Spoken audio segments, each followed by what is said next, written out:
Hey guys, it's Melissa here. So before we get into today's show, I just wanted to leave a few little notes beforehand. So the first thing is that I have decided to break up this episode into two parts because otherwise it would have been a 2 hour long show. So part one is coming to you today, and I'll release part two tomorrow. So the other thing is that, for some sort of historical record, historical marker, not only for Cindy, Victoria, and myself, but also for anyone who is listening or will listen in the future. We recorded this final episode in a couple of sessions between March 29th and April 5th of 2020. And now as we release this episode beginning today on July 13th, 2020, we are all still in quarantine. We are all still holding up in our own apartments and working from home indefinitely. Thankfully, we are still working. Very thankful for that. And we're going to be doing this indefinitely. It seems like, we optimistically predicted, which you'll hear in the episode, we optimistically predicted that we may be doing this for 10 to 12 weeks. And I think now we are entering week 17 of this. So finally, I just want to say thank you to anyone who has been listening to our tiny little podcast. We really appreciate it. And hopefully we've been able to provide you with something entertaining while we all navigate through everything that's going on in our world right now. Yeah. All right, so let's just get into it. This is part one, the coronavirus recordings, part one. All right. I hope you enjoy, guys.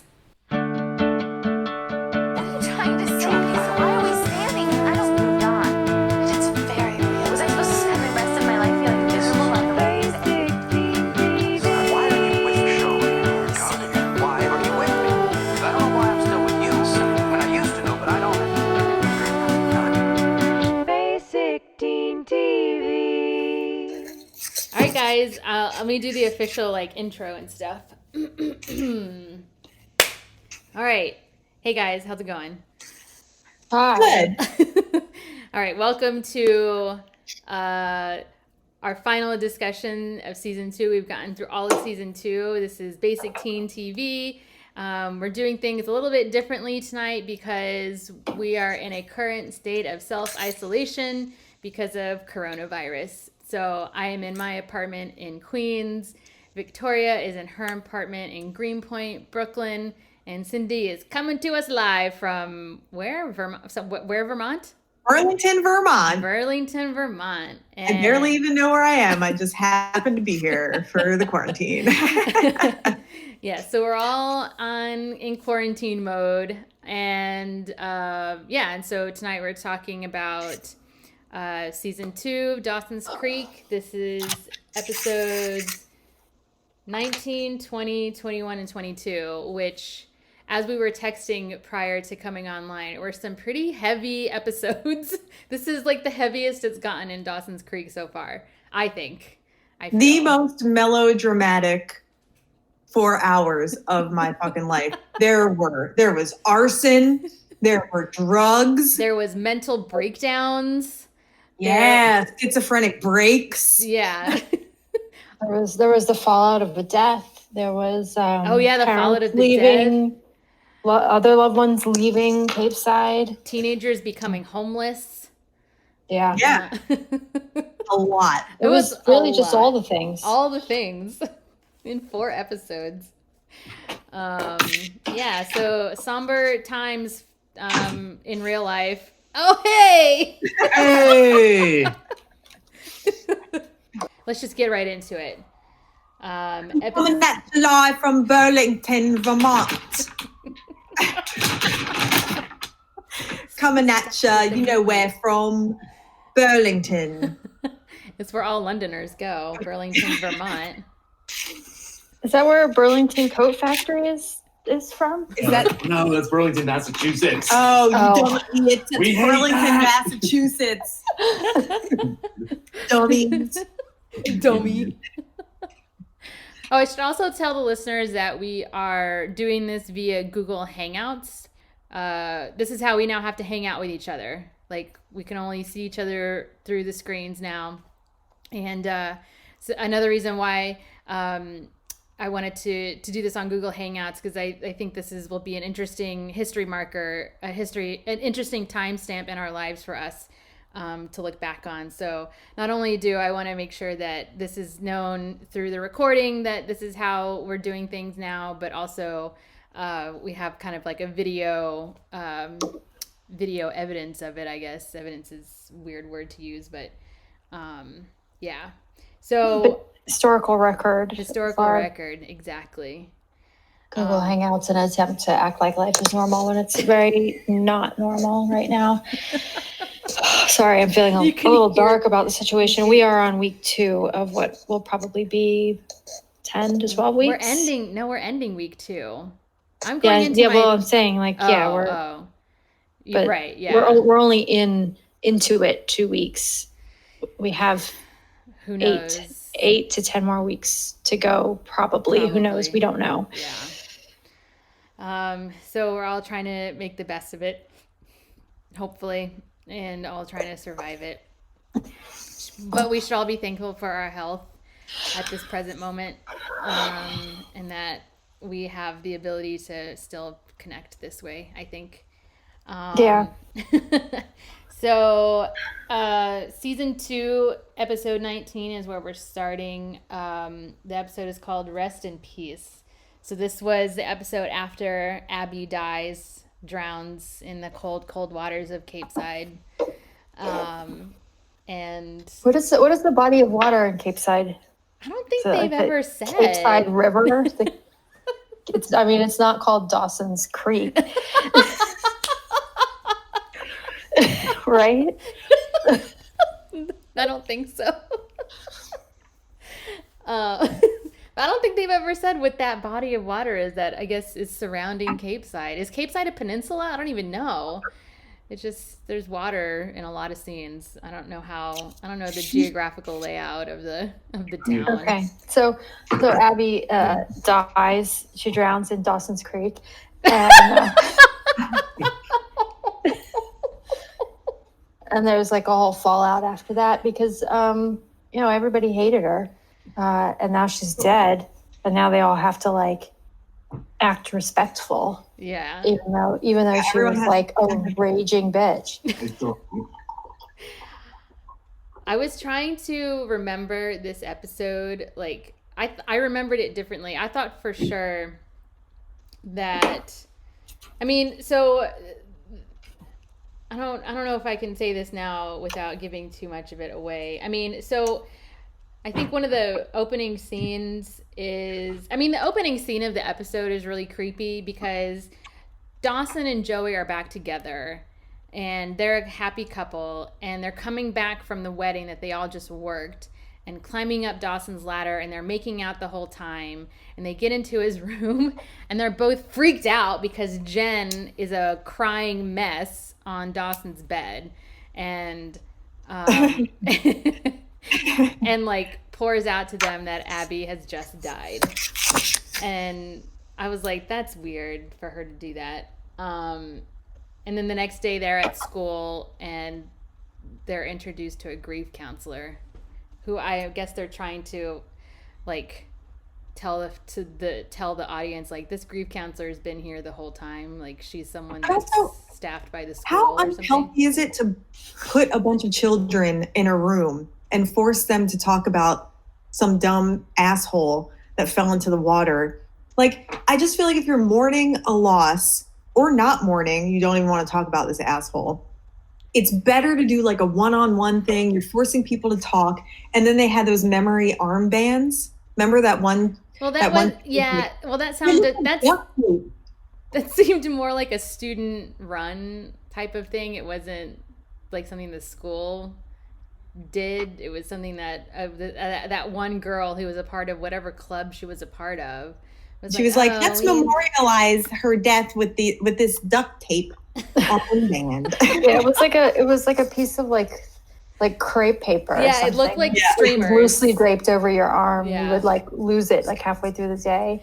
I want to say that like any counselor at a school is maybe going to, if something tragic happened in a high school, a lot of tragic things have happened in high schools actually, but like that a grief counselor would say to the students as a whole, if you want to come talk to me, I'm here. Keep it one-on-one. Keep it a choice amongst the students whether or not they want to go and talk about it.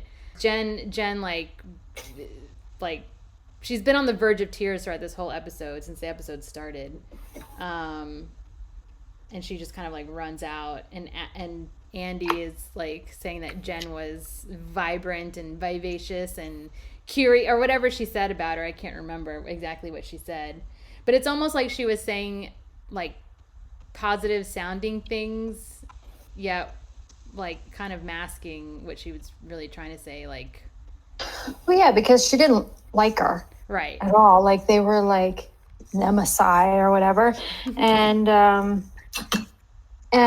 then this counselor's like, well, tell us your feelings about her, and she didn't want to like speak ill of the dead, so she's like, oh well, Abby was whatever. And then Jen get all pissed off because she's like, you know full well that Abby was a raging bitch. And now you're like, now all of a sudden everybody's got to talk nice about her. So yeah, Jen gets all bent out of shape. I'm like, well, what else are you supposed to do? Also, like, you're confronted to talk about your feelings about a person that you didn't fucking like, who's dead, and you don't want to say that you're like, either you're happy that she's dead or you don't give a fuck. Like, I want to point something out again. I know we already talked about it. It still doesn't make sense how she died. I don't get it. They were drunk on the pier. She hit her head and fell in the water? She hit her head Anything first. better?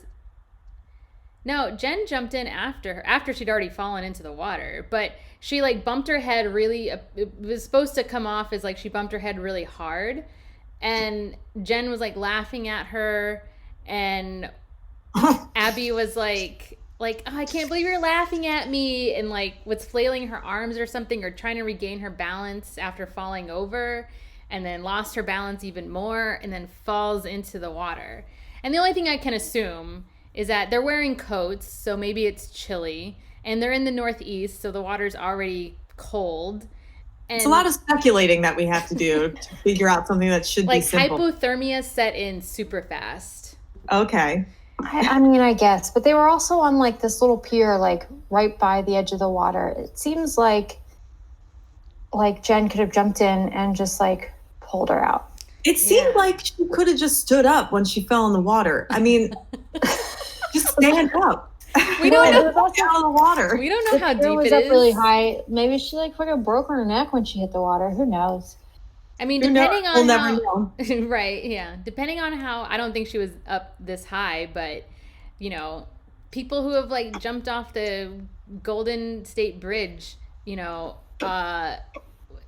they say that when you hit the water, it's like your body is hitting concrete, or your body is hitting a solid object. Like the force is just so powerful. Clearly she didn't fall from a height great enough to for that. So yeah, I mean, Abby's death is questionable as to, you know, how it all happened medically, physically, whatever. But I mean, Cindy, she dies. All right. Let's accept it. She's dead. Her dead. I mean, we kind of saw it coming because they really ramped up the like bitchiness of her, and that's what they do with the villains. They make you like really, really hate them, and then they kill them over the top. Yeah, and then you're like, thank God, ding dong, the witch is dead. So Abby's mom asks Andy to give a eulogy. And Andy is struggling with that throughout the whole episode as to whether or not she should do it. This whole death, I thought was really weird. This whole death, Abby's death, forced Joey to think about her mom. I didn't quite understand that connection. I mean, the only connection is they both died. Well, yeah, because Andy starts thinking about her brother too. I guess when someone dies that whether you like them or not, charges up feelings. Your own memories of Yeah. people dying in your life. I just felt like it was a bit of a stretch. I'm like, why is Joey all of a sudden thinking about her mom? And then what else happens? I wrote that the music in this episode couldn't be more inappropriate.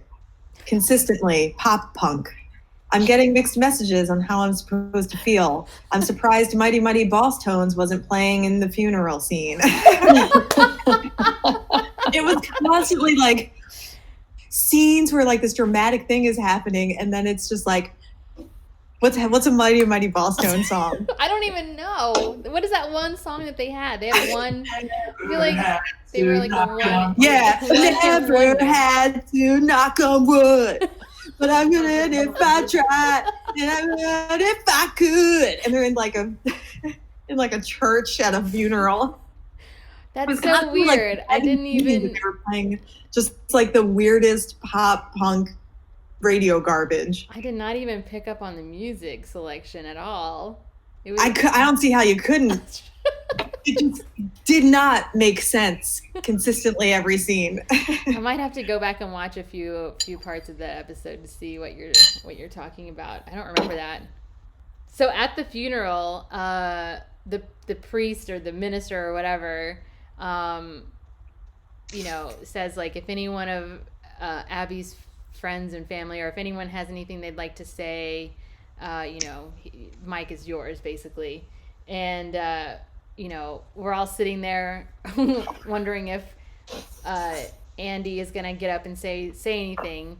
But I feel like the timing was pretty good, because I feel like at the moment that it looked like Andy was gonna go and get up to do her eulogy, Jen like shoots up and like charges towards the lectern there and starts with her weird little rant. I have never liked Jen more. Really? Than the speech that she gave. She was like, I wrote down the quote because it was so good. Say it. Abby taught me a lot. That girl taught me to do a tequila shooter with one hand behind my back. How many hands do you need to do a tequila shooter? What did you say? I said, how many hands do you need to do it? That's exactly what I wrote underneath. I was like, in what world do we need two hands to do it? I mean, like this. Two-handed. No hands. Yeah, it would have been more impressive if she said to do a tequila shot with no hands. Yeah. That actually is like pretty impressive for like a bar trick. Whatever. But I was like, damn, Jen's really like going for it.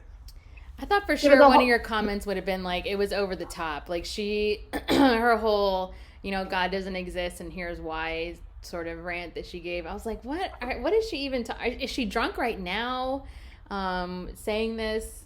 I was rolling my eyes, like huge eye roll throughout this whole thing. Well, what scene was Jen? She was like swigging whiskey straight from the bottle. And then she like swigged it and tossed it and picked up that big wreath.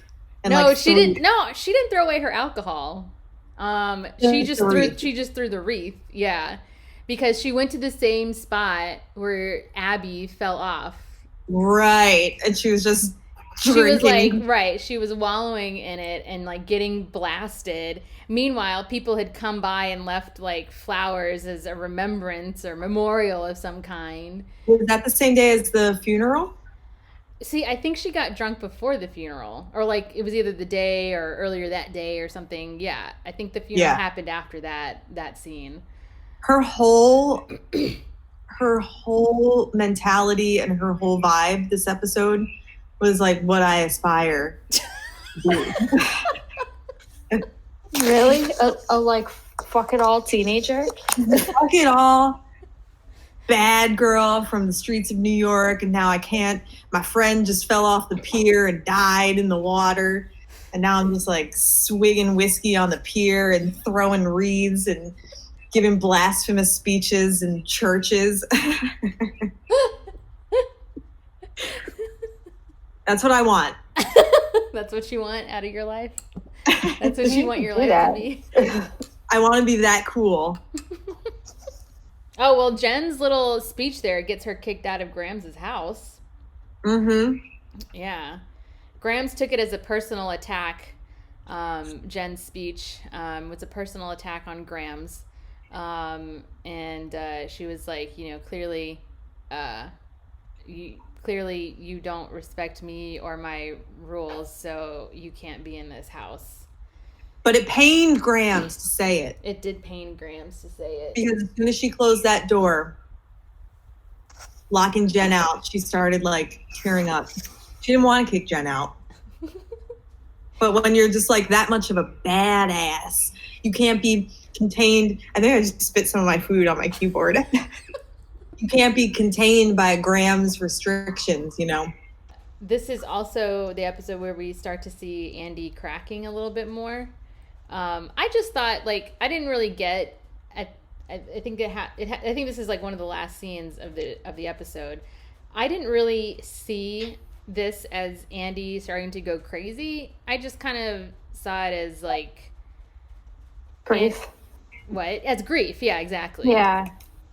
Yeah, because she's back in Abby's room. I mean, and earlier on in the episode, she went to Abby's house, tried to went into her bedroom and just tried to learn more about Abby so that way she could give what she thought would be an appropriate eulogy. And reads her diary and finds out that no, Abby really is everything that I thought she was. She was a bitch. She was a mean girl, ungrateful, spoiled brat bitch girl. And then so at the end of the episode, why does she go back? I forget why she goes back. I think she goes back because she wants to find the diary, and she's worried that that Abby's mom is going to find it, because one of the pages that she flipped to, she talks about how much she hates her mom. So I think she wanted to get the diary and keep it or destroy it, but she wanted to keep it from her mother. From her mom. So that her mother, yeah. So her mother wouldn't read it and see what a horrible child she was. Yeah. Okay. And so while she's in the room, looking for the diary, she sees Abby standing in the closet and in the reflection of the mirror, and turns around. She's not there, obviously, because she's dead. So we're okay, now Andy sees dead people. This is new. This is a new twist. Guys, I recently went through one of my diaries when I was home a few weeks ago.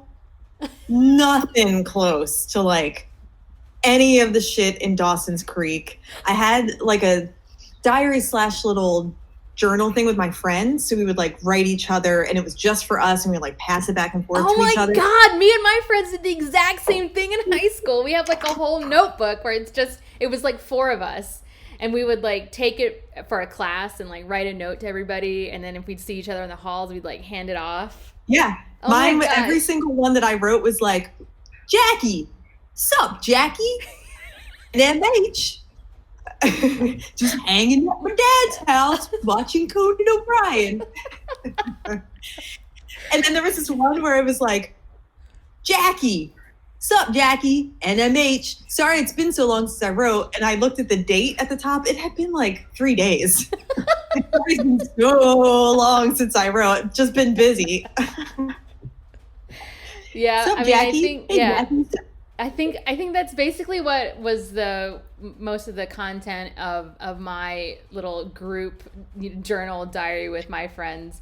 But I mean, we kind of got a little cute in there. I don't know, we were girly girls, and we weren't. We were just assholes. I was did you see the shorts today? What a slut. I don't remember us bad-mouthing any other fellow students in our notebook. I do remember us making fun of teachers or something that the teacher did, and then we would just talk about what we were going to do that weekend, and we even wrote in there what we planned out what we were going to do for dances. When homecoming came up, we had this whole homecoming page. And we're like, all right, so Nicole is going with Tommy, and blah, blah, blah is going with blah, blah, blah, and blah, blah, blah is going with blah, blah. And then, like, you know, here's where we're going to go for dinner before the dance, and here's where we're going to go after the dance, and all. Yeah, we were. You never did that because I never had to worry about any of those things. I barely fucking went to my last prom. Barely. I only got like a fucking boyfriend 2 seconds before that happened. I didn't have to worry about any of the plans before or after, whatever. Actually, my junior prom, we had 2 dances senior year, I think. There was like the final one, and then we had one a little bit earlier in the year. I did not have a date for that. Was it maybe like a winter formal? Like you had a winter formal and then your prom? Something like that. Yeah. I intentionally went to the thrift store. I can find pictures. I wish I had them available right now. And I got like, this is before the 80s became cool again. So I got like the tackiest 80s. It was like a black corset thing with like big poofy white sleeves and like a big poofy white dress. And I wore that like just because everyone gave so many fucks about this stupid dance, and I wanted to be a weird asshole. You brought the 80s back? I didn't realize. Yeah, I guess I brought the 80s back. I didn't realize you were. Cindy was solely responsible for bringing the 80s back to the rest of the nation, to the rest of the United States. Sorry, guys. And Sorry. the world. Way ahead of your time, Cindy. I know, I'm like a fucking genius. What year was your prom? Are you sure you want to know? Probably like 10 years before yours. Wow! Damn! Mac.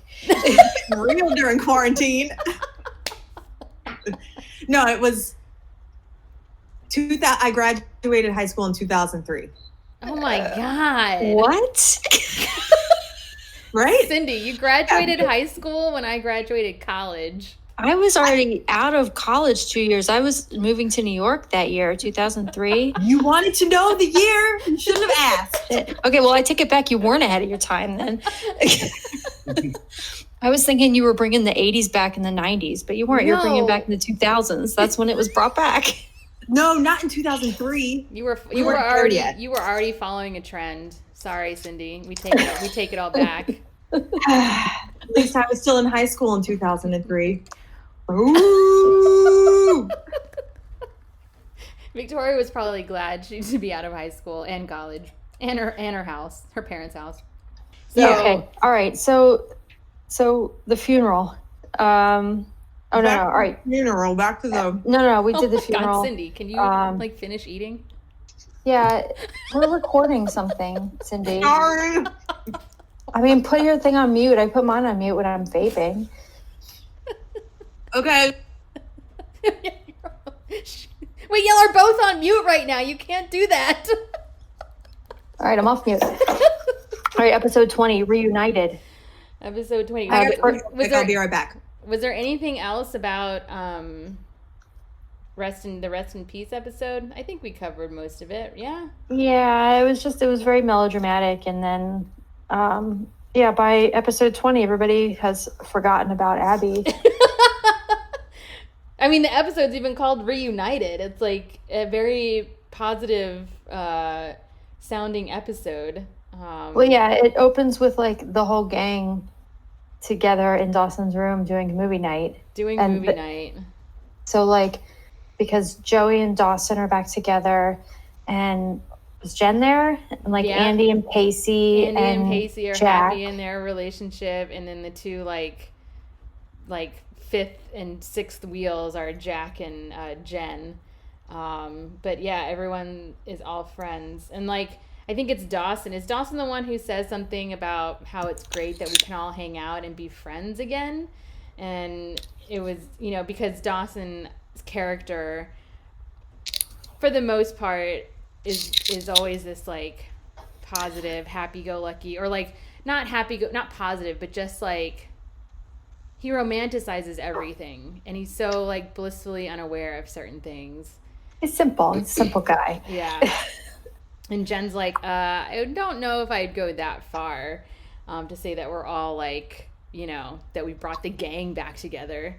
And even like Joey chimes in with the same like sentiment. She's like, yeah, just because we're all hanging out, like, just because we're all watching a movie together doesn't mean we like each other. Don't get it twisted. What I thought was really funny is the number of like old movie and TV references they dropped. Like they dropped like 3 references in a span of under 5 minutes.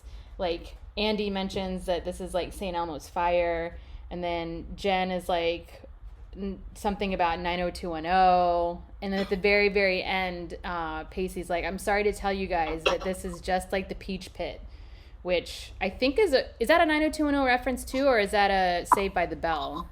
That's Saved by the Bell. That's the... Oh wait, no, is it? Yeah. Or is it 90210? It's one of those shows that was like the restaurant. Yeah, the restaurant where they all hang out. Yeah, and I thought Peach Pit was Saved by the Bell, but it might be 90210. Hold on, let me look it up. All right. So maybe not so many references, but I mean, they made a few references to other, like, I mean, St. Elmo's Fire was an 80s reference. 90210, I guess, was a early 90s, mid 90s reference. And then whatever Peach Pit is, I guess the Peach Pit is, I'm going to say 90210. Peach Pit apparently is like some indie band from Canada. The Peach Pit was a diner from 90210. Oh, the diner. They all hung out. So there was, they were talking about, they were comparing themselves to the characters of 90210 and then being like, well, no, that's not us. Yeah. Which is, it's not. And then it breaks out into it's not. And then it breaks into like a really cheesy pillow fight. Wait. What children, like teenagers, are having fucking pillow fights? It's disgusting. Oh my God. Cindy was seriously offended by the pillow fight. I was like, who does this? It was so weird. I've never in my entire life had a pillow fight. Maybe I'm just like missing out on all the fun, but have you guys had pillow fights? I mean, I've definitely smacked somebody with a pillow before, but not to the point where it like explodes into feathers. Oh my God. Cindy just got hit with a pillow. It was my first pillow fight. Congratulations.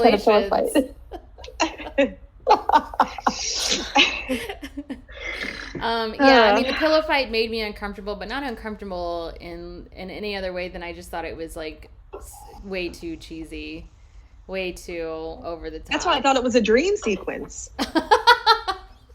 I thought the whole episode was a dream, because then right after that there was that blue-eyed, curly-haired dude that was staring at Abby, and I was like, Abby had a different hair color, and I'm like, this all has to be a dream. That's Andy, not Abby. Abby's dead. Abby's dead. Oh, Let's Abby's not talk dead. about her anymore.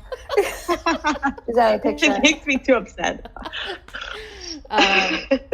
Yeah, so, right, okay, so Andy dyes her hair to this dark brown, reddish color. And when I saw the blue-eyed, curly-haired guy staring at her in the halls of the classroom, I was like, wait, is that... I was like, who is this guy? That's really creepy. But then I started thinking about it. I'm like, oh, she's breaking. She's starting to break. And then... I didn't even figure that the whole time. I thought that was Adam Carolla for real for like 5 minutes. I thought he was like doing this before he got big. I really thought it was like Adam Carolla at first. I was like, oh, I didn't know he was in Dawson's Creek. I mean, when I first saw him, I was like, ew, who's that? And then I thought about it a little bit, and I was like, oh, wait a second. Okay, I think I know who this guy is. Well, first I was like, ooh, who's that? Then I was like, ew, Adam Carolla? Who was he? Huh? Who was he? You didn't kind of learn it by the end of the episode? No, I missed that part entirely. She was in the bathroom. She just didn't watch the goddamn episode. Yeah, did you watch? That's her dead brother. Did you watch that episode? Yeah, that was her dead brother. I mean, like in the previous episode, she sees Abby. Okay. And so read the Spark Notes. And so the butterfly notes. Read the butterfly notes. Yeah. So it took me a while too. Actually, it took me until she is at her therapist's office. She's having her appointment, and she gets into her car, and he's sitting in her car. And I was like, oh, it's that guy again. And that's when I realized that it was her dead brother. She's starting to see her dead brother and have conversations with him. Yeah. And so that, like I said, I didn't get it when I saw him in the hallway at school. But when I saw him in the car, I was like, oh, Andy is on the road to a mental breakdown. Like she's seeing her brother. I wrote on my sheet, I was like, oh, I see. He's imaginary. Like another more adult version of Drop Dead Fred. That was before I realized it was her brother. I was just piecing all this together. I'm like, Adam Carolla, Drop Dead Fred. Then I finally got it. Yeah, took me a minute. And then on the other side of things, so Dawson and Joey are in a blissful reunited relationship. Hence the episode title. And they decide as they're newly back together again that they should go on a proper date. And they go to like the fanciest restaurant in town and find Mitch, Dawson's dad, and the hot teacher, Miss Kennedy, on a date together. And this is where Miss Kennedy becomes a villain as well, because not only in front of Joey, but also in front of Dawson's dad does she talk about how Dawson sucks as a filmmaker yet again. Yeah, it was pretty cool.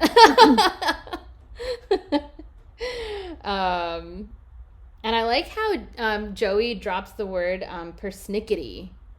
I wrote that down too. Persnickety in all caps. They keep using this word. What do you mean they keep using it? It's the first time I've heard it. They used it more than once in this episode. Oh, really? For some reason. Mm-hmm. They used it when they were like walking down the street. Dawson said that Joey was being persnickety. And then they used it later, I think, in the restaurant scene. Right. I'm talking about when Joey uses it in the restaurant scene. I was like, what is that word? Persnickety. I mean, I know what the word is, but I was just like, it's a weird word to use. Why are these teenagers using persnickety? Yeah, it's kind of an old-fashioned word. Yeah. You can tell that the writers put that in, and the kids, the actors at the time are probably like, what is this word that we have to say? This old person's word. It's like saying crotchety or something, like. Or gams.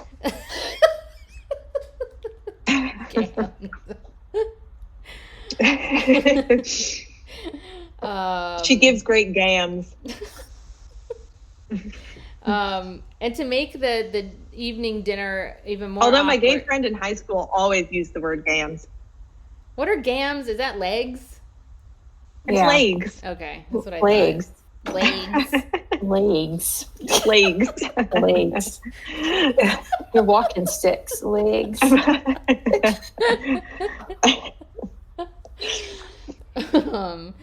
All right. So what I was trying to say is to make the fancy dinner evening even more awkward, Jen and Gail show up. Oh, so we should also mention that since Jen's been kicked out of Graham's house, she moved across the yard into Dawson's house.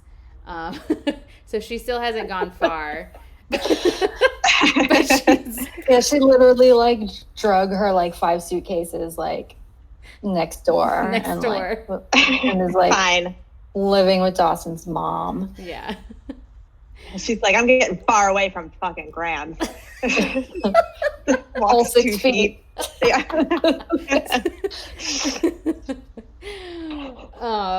They show up to the fancy restaurant for like a girls' night out or something, I guess.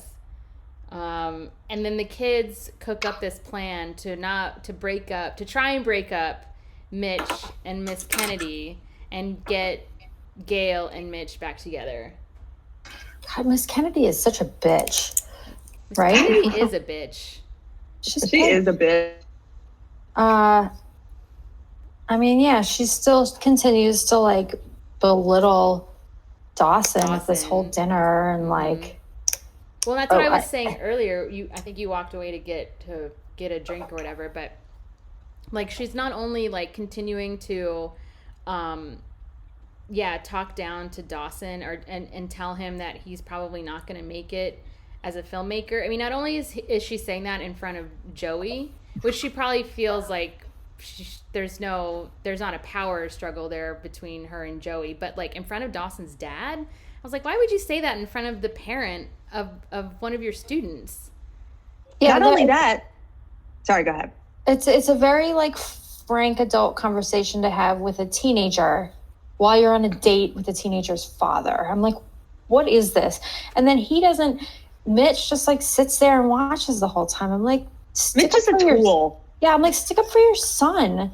Your bitch girlfriend is just like taking hits at your son, and you're just like, well, taking hits, taking pock shots. And you're just sitting there. You're like, well, she's really hot, so I'm just going to go ahead and let her to continue, like, humiliating my son at dinner. What is that? Well, and that's a tool bag man. Yeah.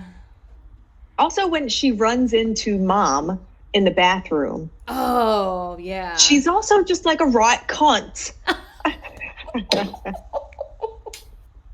She is.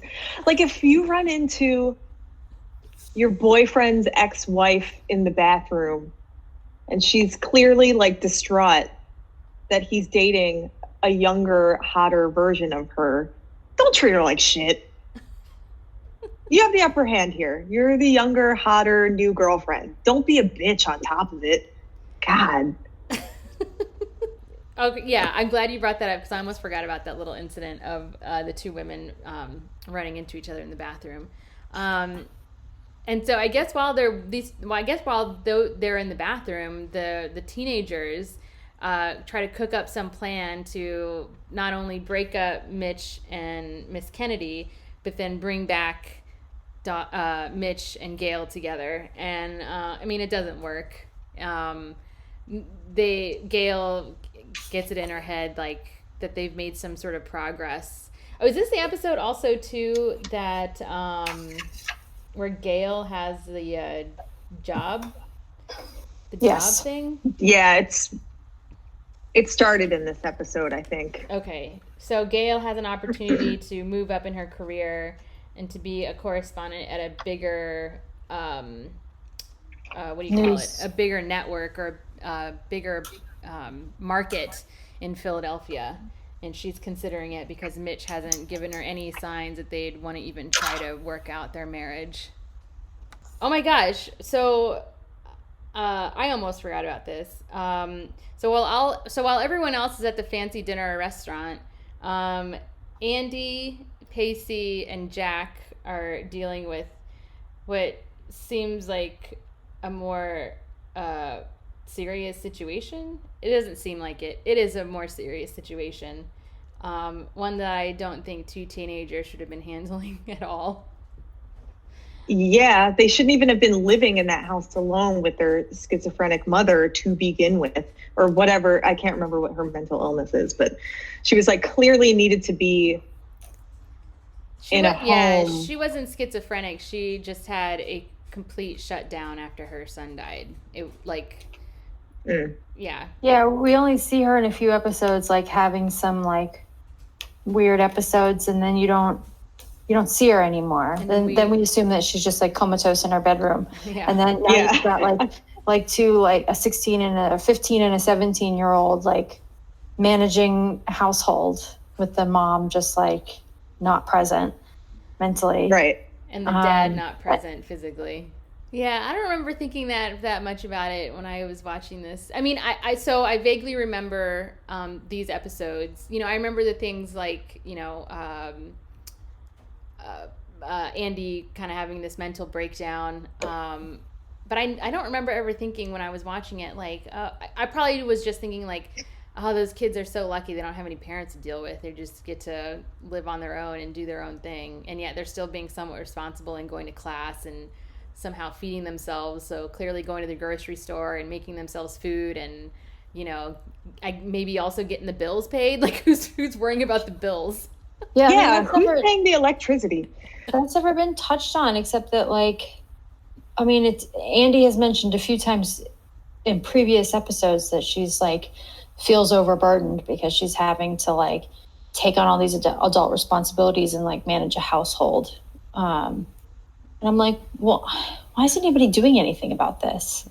But I mean, we can assume that maybe her dad is paying the bills because he comes back and he mentions selling the house. Right. So he's probably financially managing everything. Yeah. Right. But but you never see Andy and Jack like doing a big grocery shop and then like like stocking the pantry or whatever. Or like food prepping for the week or something. Yeah. Like doing like meal prep, preparing their lunches. Yeah. And they're not ordering like Seamless because that's not a thing. And they live in Cape Side. So how are they feeding themselves? They're just eating cereal and then like school lunches. Yeah. And then going to the ice house every once in a while when they want a warm meal, maybe. Yeah. So how does that start out? So I mean, like, is Pacey just over there for like a study session? Are they doing schoolwork together? Why is he over there in the they're watching a movie, right? Yeah, they're watching a movie, and she decides she's going to go downstairs and get a drink. And while she's down in the kitchen and he's upstairs, her brother appears to her, and she's having a whole conversation with him in the kitchen.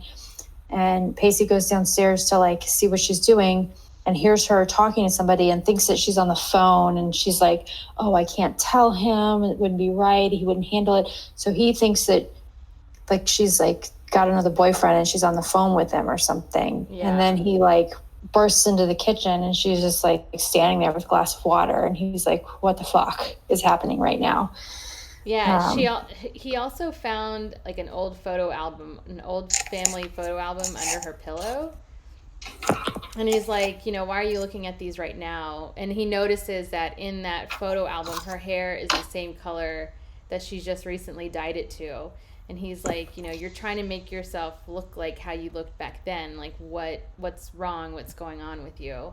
And she, was refusing to tell him or whatever. And I guess she's like scared. Which I guess it's pretty observant. I don't think I would have pieced that together. I would have been like, oh, cool hair change. I like your hair color. I did that when I was in high school. I was like blonde for like a few minutes, and then I decided that I wanted jet black hair, so I dyed my hair like jet black. Oh no, wait, I take this back. This was junior high school, and it was like all the talk of junior high for like 3 days because I had like dyed my hair from like bleach blonde to jet black, and mind's blown. No one could handle it. No one could handle it. I mean, that's a pretty drastic change. Bleach blonde to jet black. I mean, that's basically what Andy did. She went from, a mousy blonde color, to this like, it would look like a super dark maroonish brown color. It had like, it was like a cherry chocolate. Yeah. I think it looked kind of good. I sort of like the cherry chocolate.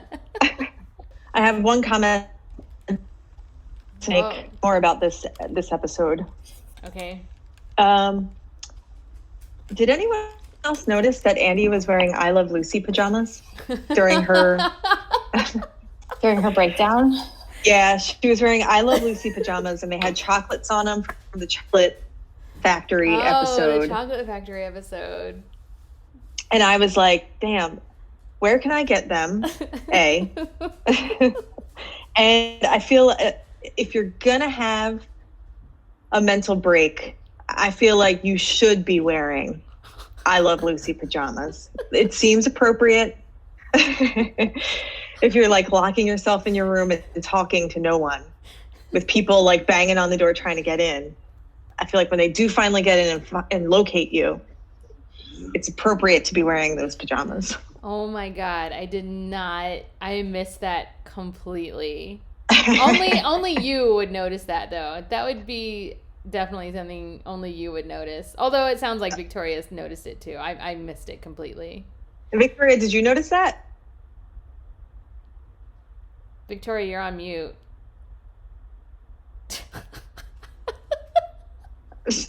Sorry. Did you forget? I was like, she's doing a lot of talking.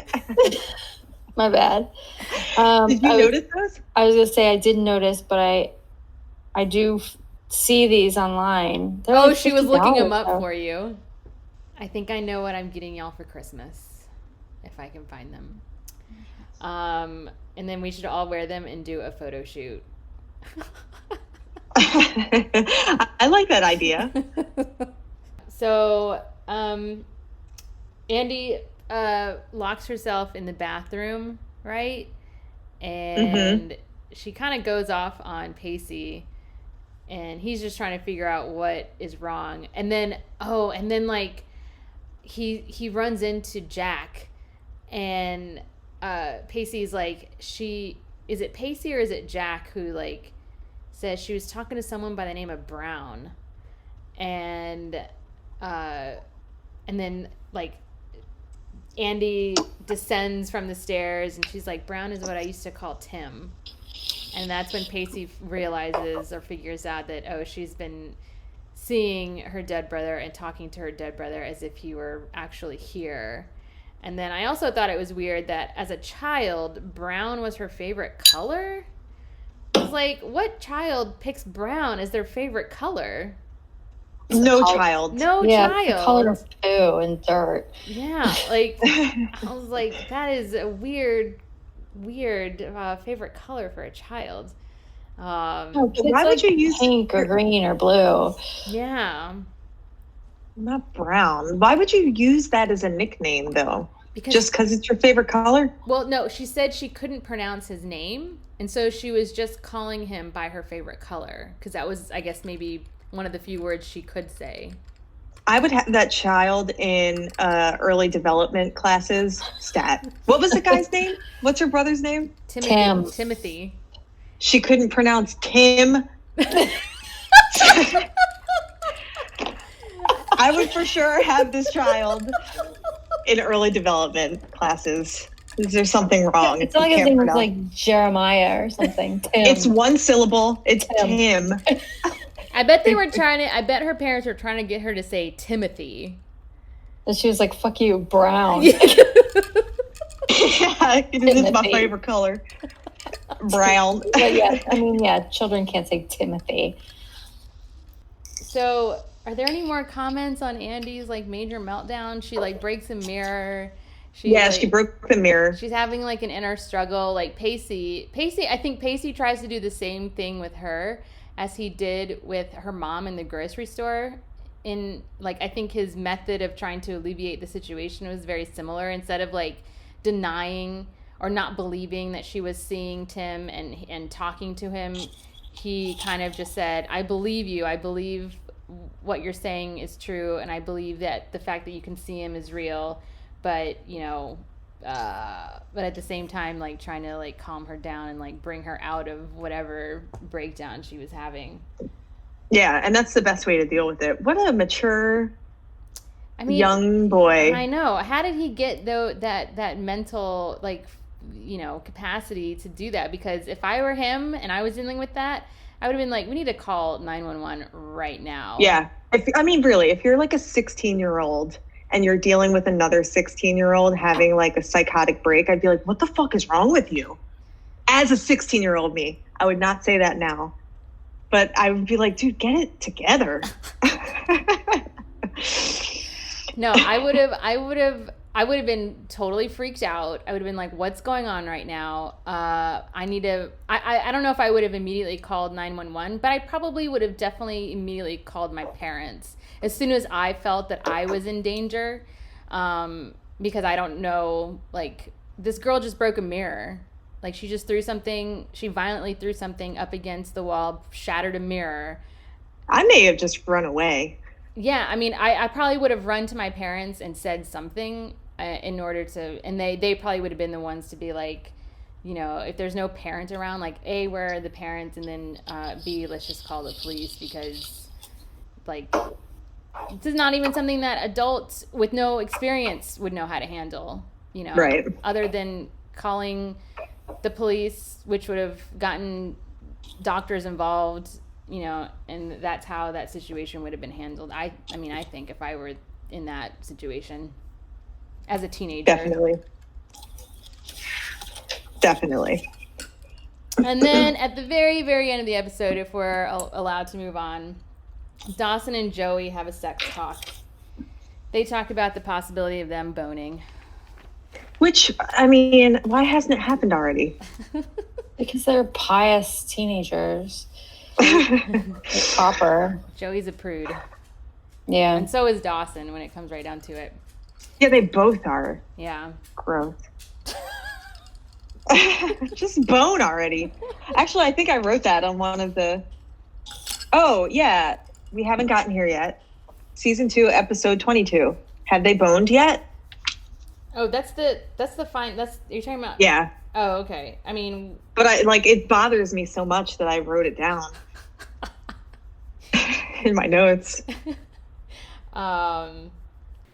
So while Cindy wonders whether or not Joey and Dawson have boned yet, this is where we're going to end part 1 of the coronavirus recordings.